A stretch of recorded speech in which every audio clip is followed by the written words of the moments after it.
Recording. Welcome, everyone. My name is Sean College. I'm with the Hillsborough County Planning Commission, where I'm the Director of Strategic Planning, Environmental, and Research. I'm also the Chair of the Natural Resource Environmental Impact Review Committee for the Agency on Bay Management. Ellen Todd is our staff from the Agency on Bay Management with us today. So if everyone could just put their name and organization into the chat, that'll be our way of keeping attendance. And that'll be our way of introductions. Everybody can look at the chat. At this point, I think we're on to public comments. Is there any members of the public or any public comments on an item that is not on our agenda at this time?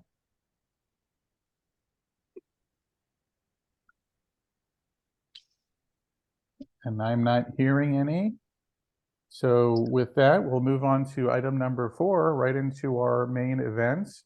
We have with us today Port Tampa Bay, Jose De Jesus and Patrick Blair, to tell us about a project along Spoil Island 2D. So I will turn it over to them. Thank you. Thank you, everybody. We appreciate you guys having us. This is a project that's been talked about for a long time. I think Ann Paul will probably tell you that. I think the first time I met Ann Paul, it was the first thing she told me. As you guys are probably familiar, we have the port owns about 5,000 acres. I'll share a screen if everybody doesn't mind. Do you have the plans for Moffett? I have the permit application, which I was going to share. I was going to start off with the GIS right, just to kind of give everybody. All right. If you need the plans, I got them up. So perfect. Thank you. I'm going to turn on this layer. Everything you see in the blue, the port owns. We also own the submerged lands in Hillsborough County, so that's not going to show up with the bay bottom, basically. You have island 2D and 3D. These are spoil islands. So when you're dredging, they're levees, right? So they're dirt mounds that create a bowl that you fill with dredge spoils, and then retain the water and let the water evaporate, and the soils remain. So due to both wave action, passing ship effects, as well as wave action, we're getting scouring along the side of the island. So one thought was to create a breakwater. It's always been a possibility to create a breakwater. The cost was kind of cost prohibitive. So about 4 or 5 years ago, we had a contractor come to us. They were chasing a design build for the demolition of the Howard Franklin Bridge up here. So they said, hey, we're looking for someone to take all of the bridge material. Are you guys interested? We heard you're interested.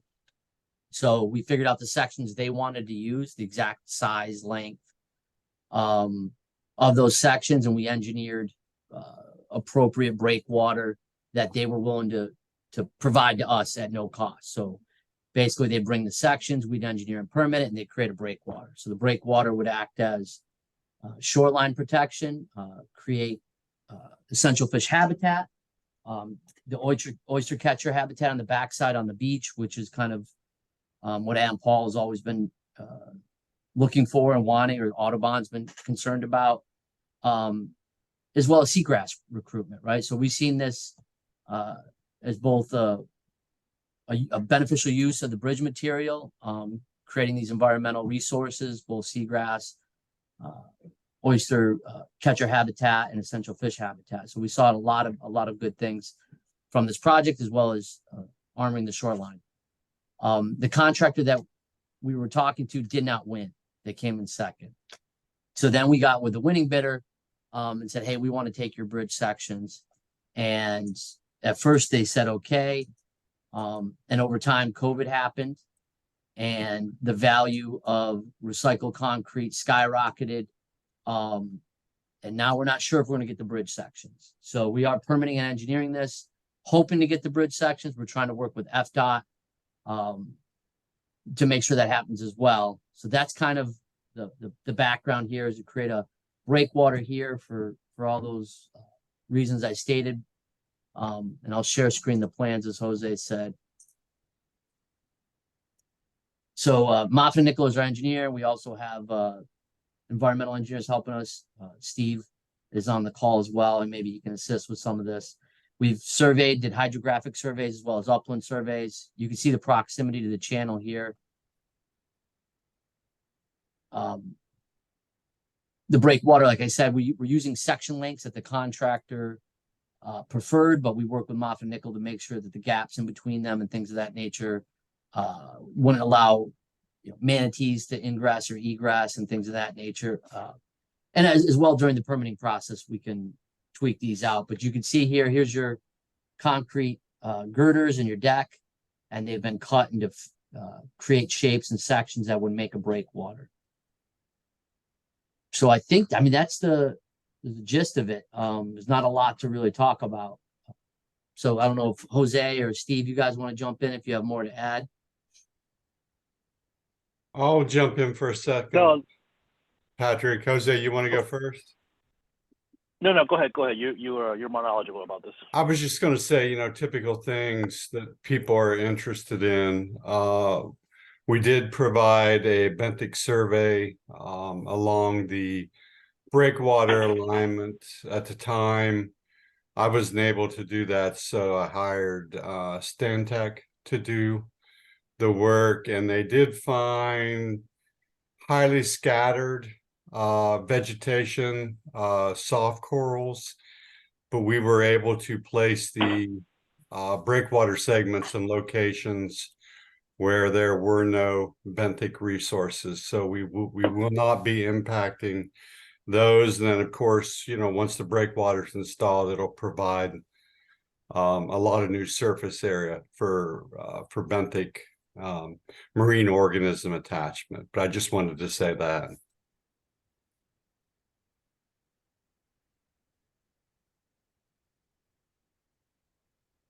Then Jose, if you had anything you can add. Yeah, no, that was it. As Pat mentioned, we'll so we have the idea in place, and we're moving forward with the permitting. We'll refine, tweak the design as we go through the permitting process. All in all, this, if this happens, this project is a while out still. Basically, the Skyway Bridge demolition is not going to happen for probably at least a year, if not more. So this project's probably a couple of years out. Still, they're not going to demo that bridge, of course, till the new one is completed. So, no, all in all, we think it's that this would be a benefit to the area. So we're something that we've been wanting to do for a while, and we've been chasing for a while. So we hope that we'll make it a reality. Yeah, and like Jose said, we're investing all the costs here in the engineering and the permitting. Hopeful to get these bridge sections from the contractor. I think it's Archer Western now, and we're hopeful. We're working with FDOT to try and push Archer Western to provide these sections for beneficial use.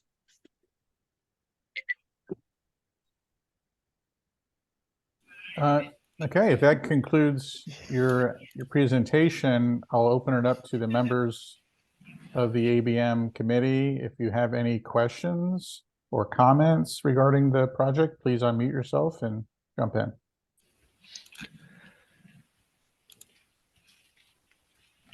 Good morning, everyone. This is Nathaniel Martin from Pasco County. I just had a question, I guess, about the biological benefit of the breakwater.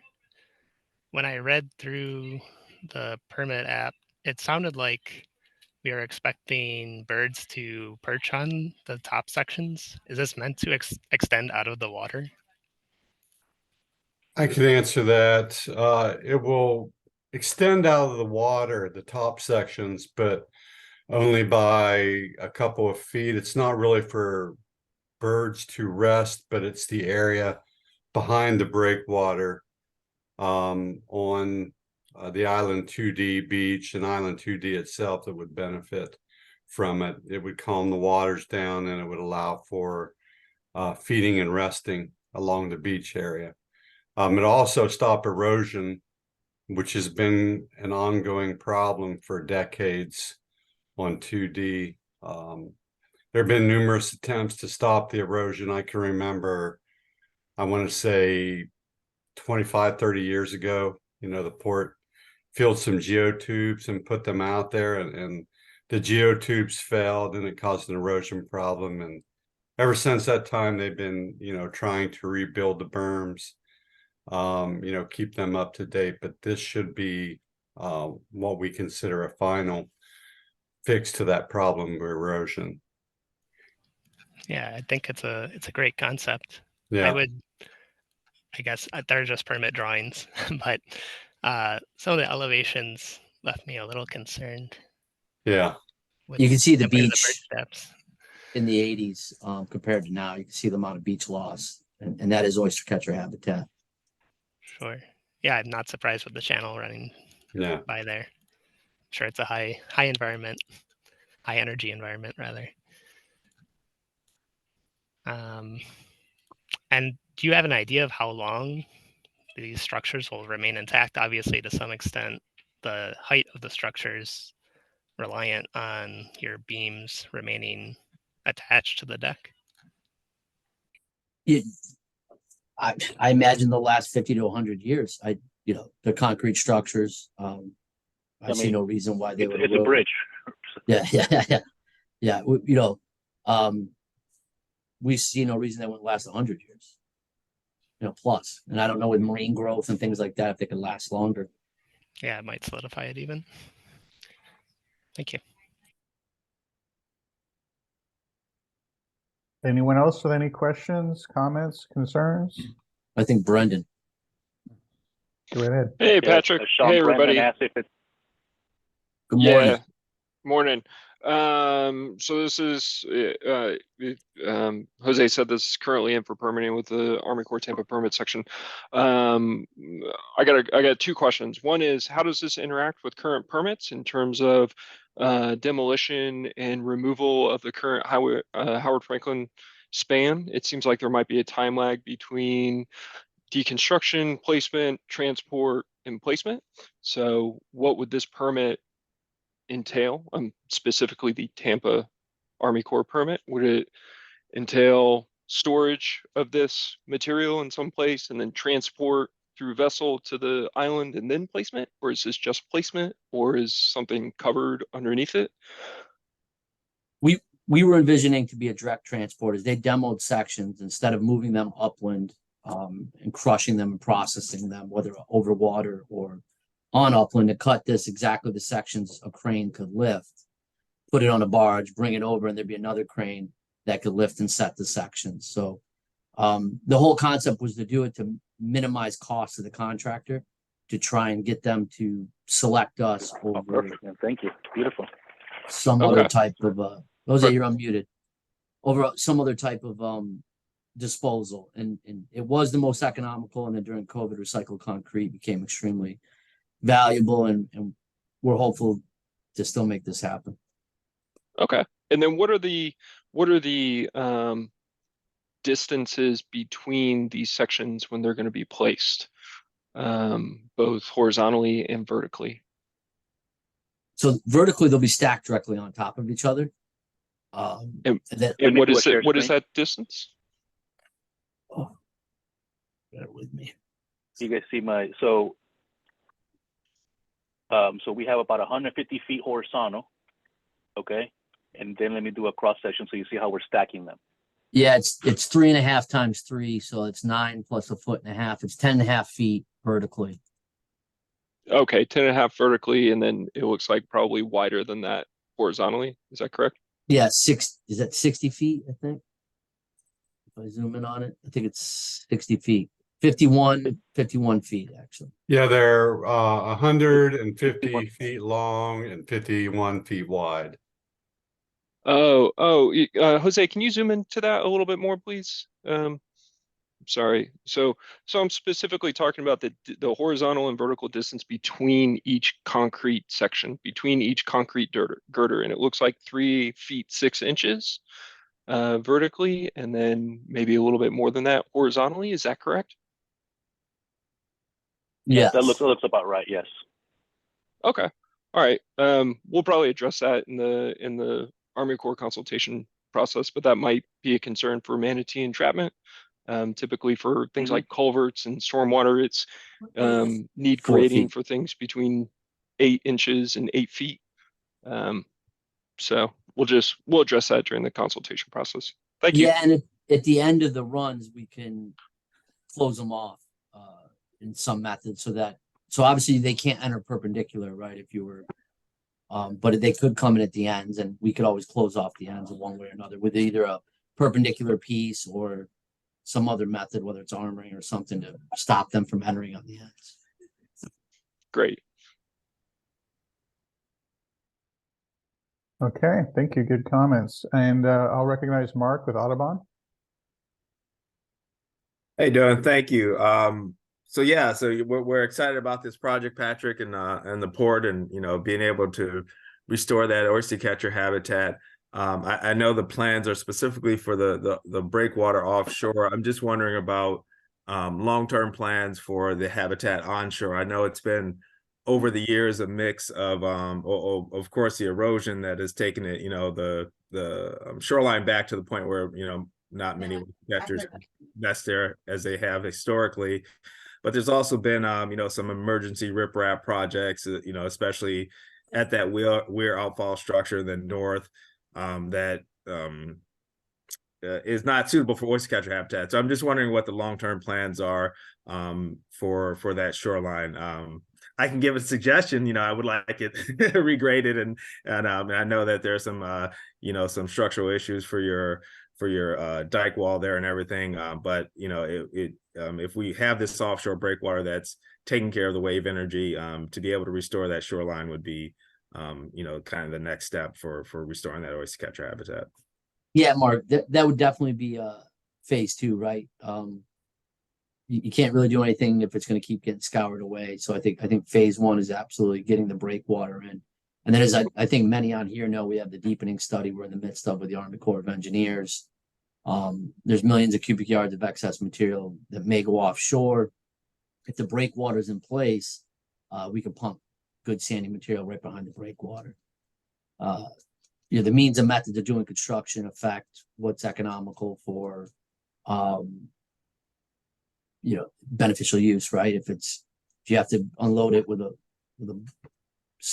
crane clamshell and place it underwater, where if you had a breakwater there, you could literally pump behind it. So step 1 is we can get a breakwater out there for economic price. We can then do a second phase and do a beach restoration on the backside.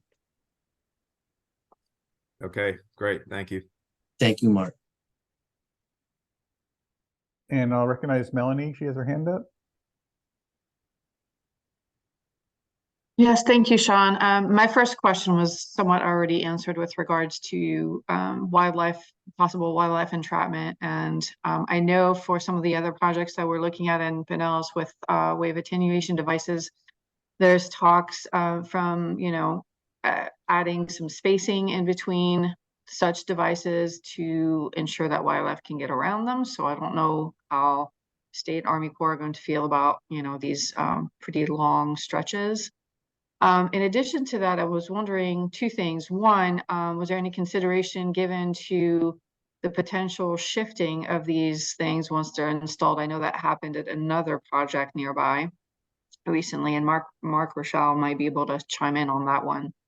And in addition, has there been any consideration given to projected sea level rise and the impact on these structures? I can tell you, Melanie, that the project engineer Moffett is performing some level of modeling for the structures to see, just to show performance and stability. They're working on that now, but the structures themselves are planned to sink into the bottom, kind of like if you were walking up to the shoreline on the beach and you stepped into the water and the wave action kind of pulls the sand from underneath your feet. These will work the same way, but the actual depth of sinkage has not yet been determined. but that is planned to also make them stable. Obviously, they'll weigh quite a bit of, they're going to be heavy, so they're going to Sure. be stable in that way. But Moffett Nichols trying to figure out right now just how far these will embed in the ground and stabilize. We've had that question from a couple of agencies through RAIs, and once that information is available, we'll be responding to those. Yeah, and to add to what Steve said, we are doing sediment analysis. We're trying to get, by some means or methods, get borings or some type of sediment analysis to see how they will sink over time. Sea level rise, you can see they're almost at zero mean high water. So over time it will be more submerged, but there will be some type of visible markers to prevent boats or things from that nature from hitting them if they are submerged at high tide in the future. Okay, thank you. So Melanie, you mentioned the breakwaters near the Alafai Bank. I think it's a little bit kind of different structure. Those are Right. much smaller individual units compared to this, but I think a more analogous example is down out in front of the Tampa Electric power plant, which that was an old bridge that was repurposed as a breakwater in front of the Tampa Electric Company power plant there. And so I do think we see especially that northern section over time, and I don't know what I don't know when that one was installed, but we do have that completely submerged. But then we have other sections of it that are still working as a breakwater. So I think it's more analogous to that project down there about what will happen long term to that project. So that's something that we can explore or look at.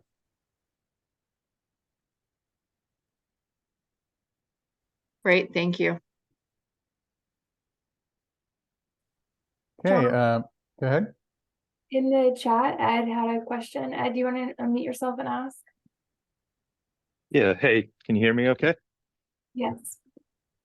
Yeah, kind of similar to what Melanie just was asking. I was just curious about whatever success metrics are being contemplated for the project, whether it be increasing beach habitat and or submerged seagrass habitats. What are the environmental monitoring and follow-up after the placements is going to occur? Has that been part of the permit negotiations as it stands right now?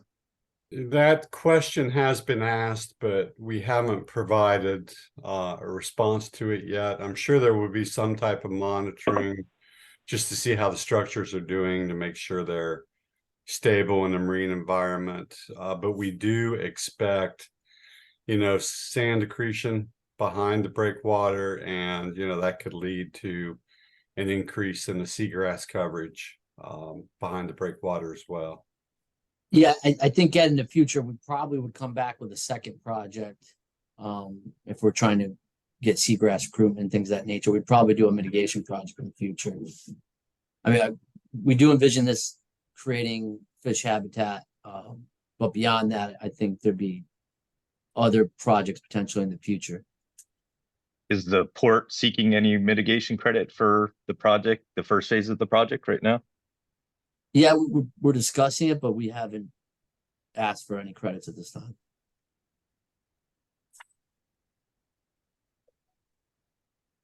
Okay, thank you.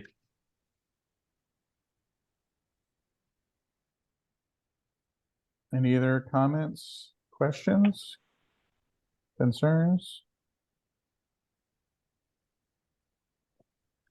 Looks like there's a comment from Colleen Weaver in the chat. If you're unable to get the bridge, look at the WADs that USF professor Ping Wang has been studying. They just placed them south end of the Skyway. Yeah, I think if you look at a project that this size, we're trying to do a couple thousand feet, you get into the millions pretty quickly. So we're hopeful to get the Skyway Bridge, but we are open to looking at other alternative solutions in the future if this doesn't come to fruition. I mean, the Howard Franklin. All right. We have a comment or question from Mark Luther, who says, is there effort to encourage oyster growth to perhaps keep up with sea level rise? Not at this time, Mark, but again, we are envisioning doing a future mitigation project of some sort, potentially.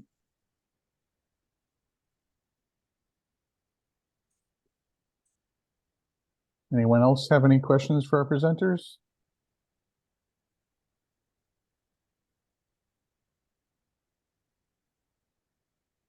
Comments? I'm not hearing any or seeing any at this time. So with that, if You there's guys nothing, If you guys would drop a note to DOT and kindly encourage them to encourage the contractor to donate the pieces, that'd be real helpful. That's right. DOT actually has it in their PD&E manual that they are to search for beneficial reuses of, you know, all material, including bridge material, to be used as artificial reefs. So, you know, I don't know how far that extends, if it extends to the contractor that already has the job, but yeah, if anybody can, you know, put a word in with DOT that we want this project to move forward, it would be helpful. do we have any sense of what their alternatives would be for reusing those sections? I think the only alternative I would think be they're selling to contractors and having the material crushed and used in upland construction projects. Yeah. and the contractor may already figure that in their economics. So you know, it's you know, it you know, one thing too is it doesn't. I mean, we're showing this thing to extend almost the entire, you know, western side of the island. I mean, but maybe even a shorter version of it, I think we can all agree would be beneficial too. If you know, so that'd be an alternative too. But anyways, again, things that we're looking at. Hopefully, we can make this happen. I think we all agree. It's a, you know, I would like to think that we all agree that's a good idea. So, Mark has a question regarding. Good morning, you know, Bob. contact How are you? we don't know. So. All right, Pat, I'm gonna go do that cruise meeting. So I'll catch you over there a little bit. See you, Jose. thank you all. I have a question regarding if the island is stabilized and we get the calm water area along the shoreline, what do we expect the natural equilibrium state of that shoreline to become? I mean, I heard talks of a beach, but would it be a mangrove or both? You know, define stabilized. I don't know how stabilized it is if there's constant scour and erosion. So I don't know if it's essentially stabilized at this point. But once I mean after stabilization. Okay, yeah, after stabilization, beach renourishment would be nice for the oyster catchers. I think that's one of the primaries. At the lower elevations, the submerged elevations, seagrass recruitment, and oysters. You know, so I think the port is going to chase mitigation at some point in the future. You know, but I think the first step to any of this is creating an environment that can recruit these habitats. Right now we can't because of the wave action. So I think step one is just creating that barrier.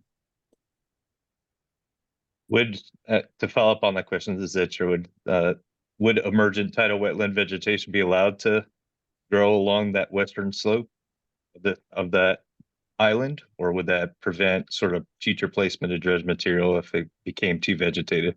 No, it would have no effect. You know, a levee, a dike, a berm, however you want to call it, is a soil pyramid with a flat top. And just by the nature of the height and the width, you're creating a wall.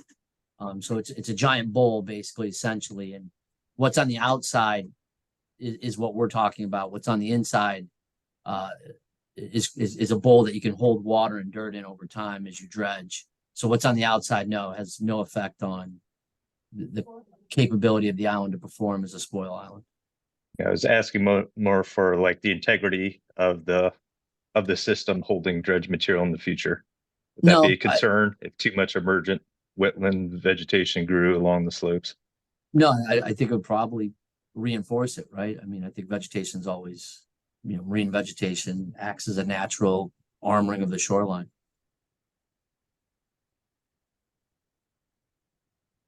Yeah, and I'll just follow up to what we found in LFI. These breakwaters do reduce the energy, but it's a lot of energy out there, a lot of shipping traffic, and so it won't. There's still be some energy reaching that shoreline. So we are seeing recruitment kind of further away from the channel of mangroves along the shoreline and some salt marsh, but the western facing slope, we still there is still some energy that transmit. I assume I'll defer to the port's contractors and their modeling about how much it will be able to make it through, but I don't anticipate it'll be completely vegetated. A really dense mangrove forest like they have on the east side, on the backside of that island, where it's a lot less energy. But again, we would advocate for more open beach for those oyster catchers. Yeah, and as Mark pointed out, I mean, you can see the mangroves here are shallower, and over here you have, a thicker a larger width, a thicker density of mangroves on the other side. Some of that's passing ships, some of it we think is just open fetch, right? But I think beach recruitment, mangrove habitat, and then after that, I do see us doing projects in the future on the backside of the breakwater if we're successful in getting the material. But you can definitely see on the east side, as Mark is implying. But there is mangroves on the west side currently without the breakwater. Hey, Patrick, this is Jason with McDill. About how far out offshore are those things? Can you go back to your picture? They are, Jason, they're 500 feet off the beach. Okay. I like the idea.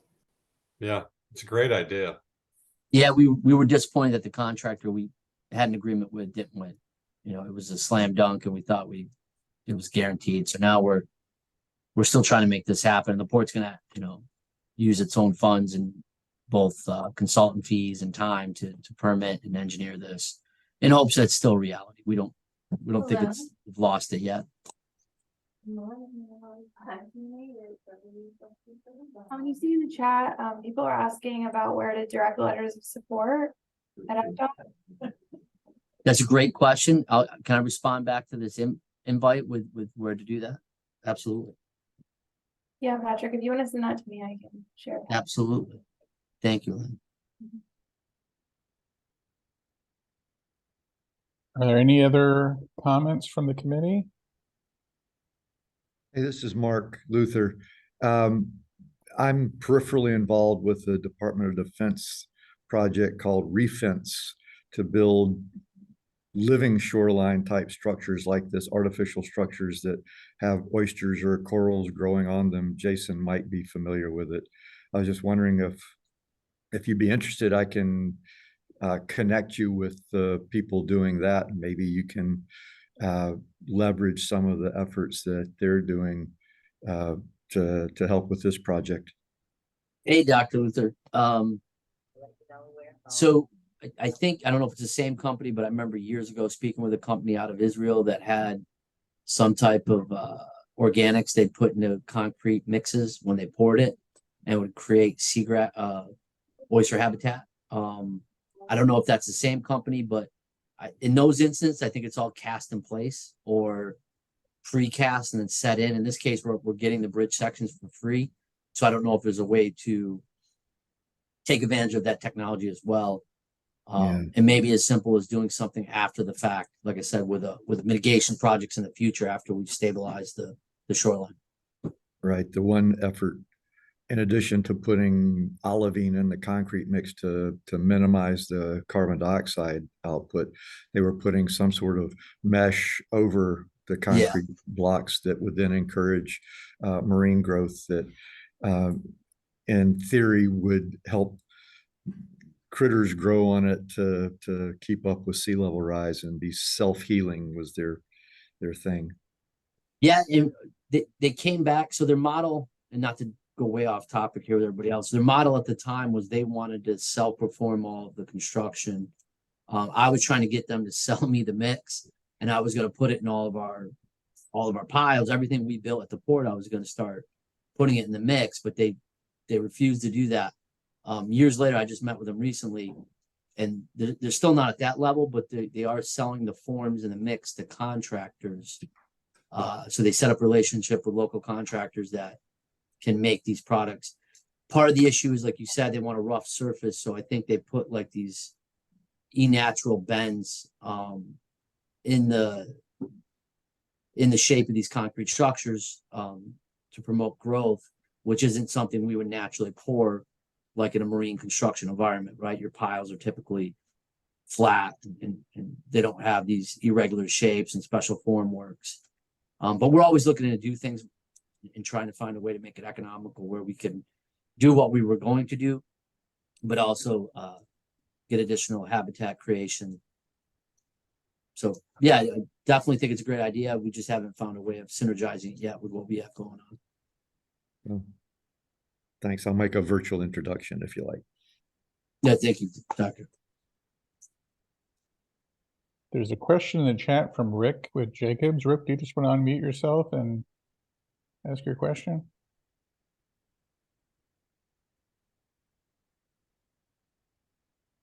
He asks, would the placement of the concrete be coordinated with the Army Corps dredging of the shipping channel to potentially backfill these backwaters, or are their seagrass habitat concerns? So typical maintenance dredging is of a low quality geotechnical material. It's silty bay bottom. It's not very good material. It's not what you want for beach renourishment typically. So when they're dredging that channel, this isn't good material. But on first cut, what we call first cut dredging, something that hasn't been dredged before, it's a lot of sand and rock and it's high quality material geotechnically. So during the port's deepening project, we would try and backfill at that time. When we are doing a deepening of the federal channel, we have that first cut material.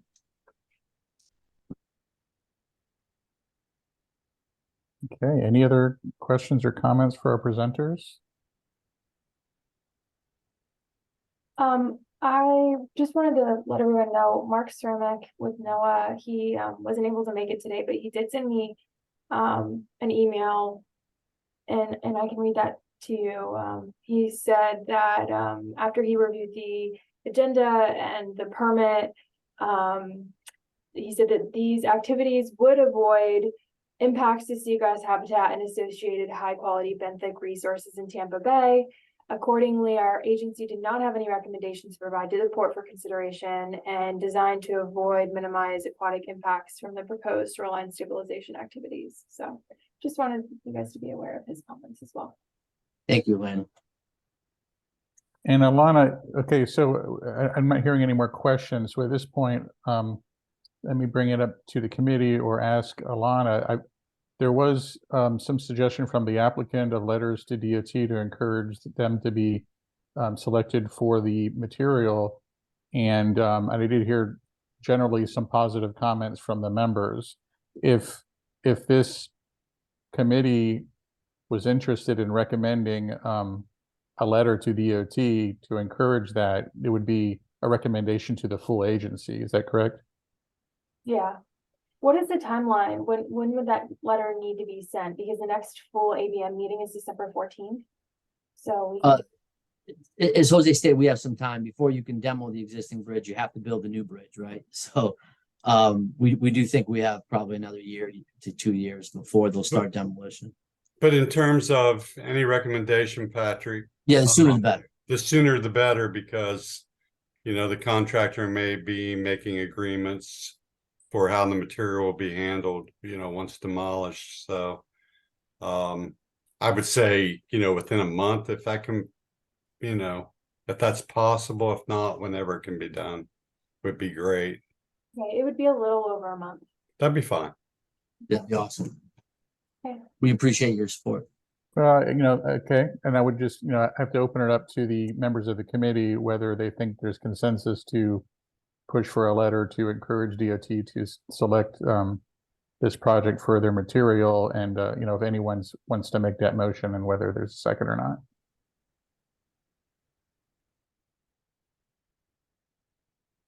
So this is David Glicksberg, and I would support that, and I'll make the motion. We have a motion from David Glicksberg. Is there a second to that motion?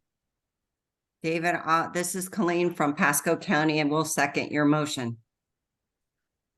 Okay, and we have a motion and a second. I guess we can do a voice vote. All in favor, say aye. Aye. All right. Aye. Aye. And do I hear any nays? Any nays? Okay, not hearing any nays, we'll call that unanimous of the committee, and so that'll be forwarded as a recommendation to the full agency to support a letter to DOT supporting that project.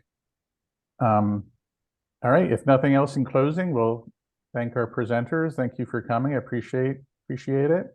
Great information and good comments. We appreciate you taking the time to Yeah, hear thank us. you, everybody. Thank you for having us. And I'm going to summarize all of the feedback that was given today, and I'll be sending it off to you guys. Okay, thank you. Thank you so much. Thank you. Thanks. All right, we'll move on to the next couple more items on our agenda before we close. 5 is announcements. Any members want to make any general announcements or events that are pertinent to the committee?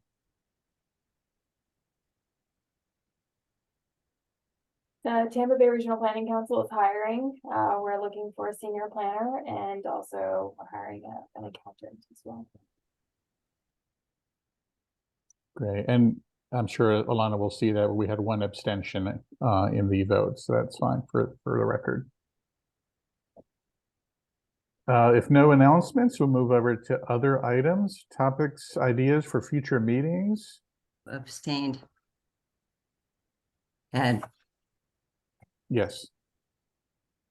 Yep. Ed Sherwood abstained, right.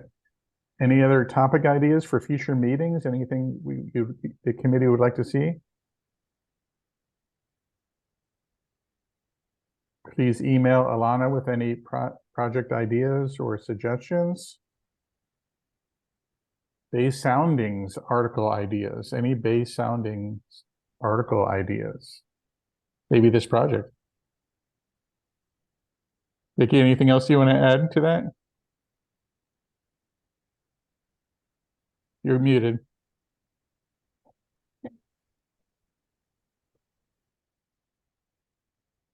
I was thinking the same thing about this article, so I'll give Patrick a call later today, and I had a couple more little questions just from a bigger perspective to a wider audience than environmental experts.